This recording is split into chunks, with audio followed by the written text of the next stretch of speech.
Vô đây đốt đồ hả chị hả? Ừ.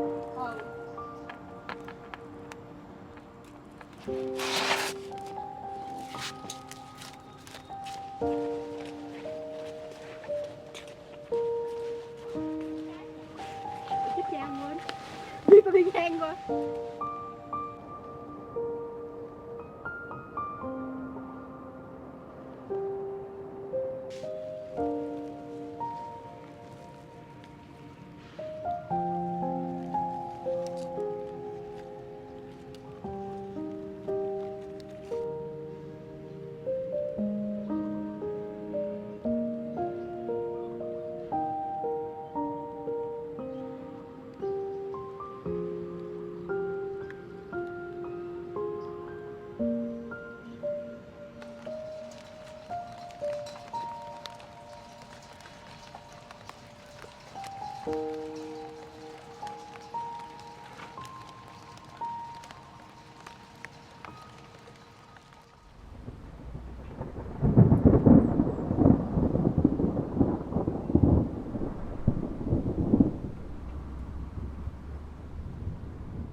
Bị móc đất luôn.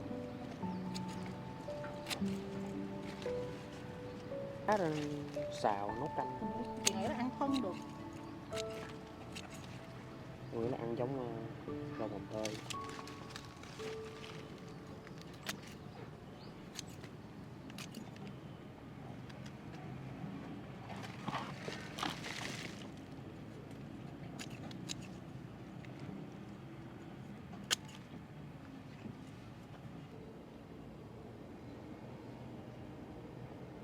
Quá là chiều. Còn nước không? Sụp lên đáy không? Sợ đem nước nó phải quậy dưới đi.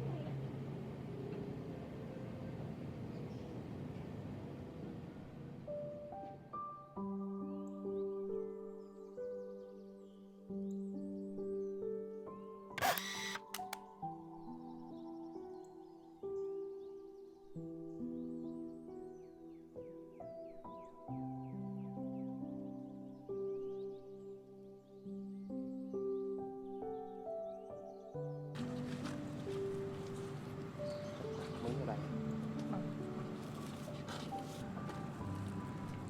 Thạch nụ. Vậy thì nó sẽ bó quá, gãy.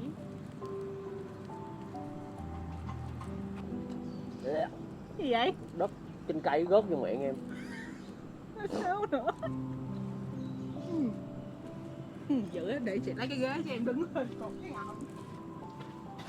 Ê, nếu là chị á, chị sẽ cột một đầu vào cái ngọn này, xong chị cột một cọng dây khác lên trên kia cho nó tự đứng lấy. Bắt lên. Đúng rồi. Chứ nãy giờ chưa quay nữa. Quay rồi, em lấy cảnh đứng Đầu vào cái ngọn trước, rồi em kêu cổ nó lên. Ồ, ở đây có cái lỗ tiện đó. Đây là không thành nữa đó. Nhưng mà làm sao để được một củ cạnh.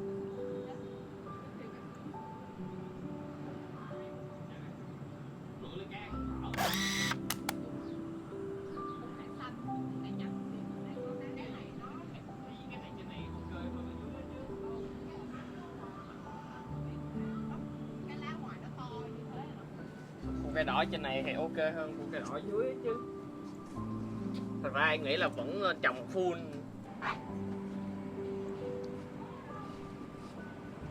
Chắc củ cải đỏ, chắc củ này thu hoạch được rồi ha.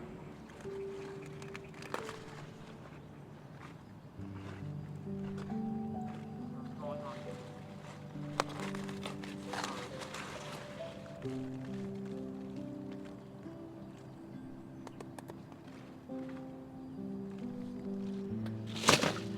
Sao mà hụt được.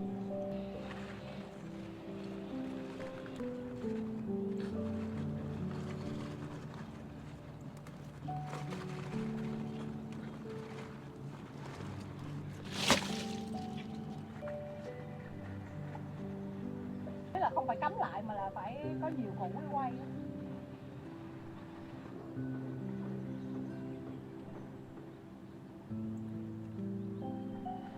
Thì giải nhất được thử ly trà sữa. Chị Tâm, 2 trả tiền.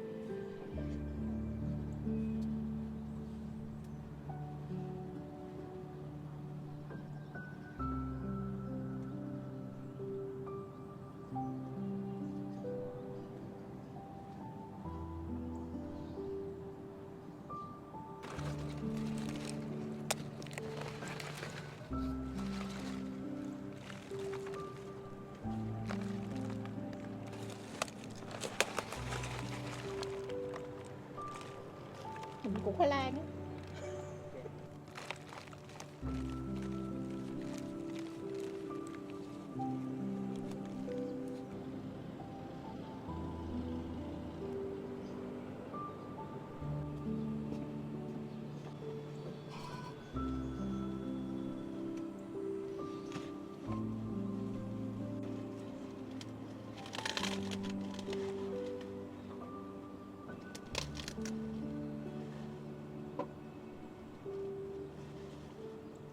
Dễ thương quá à, không muốn bẻ. Bẻ đi. Lật.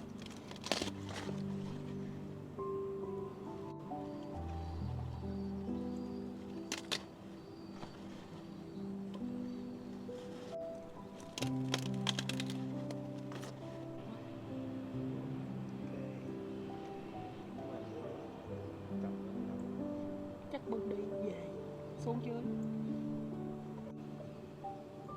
Chị nghĩ là củ này nó còn to được nữa nè, nhưng mà nó nứt trước khi nó kịp to rồi.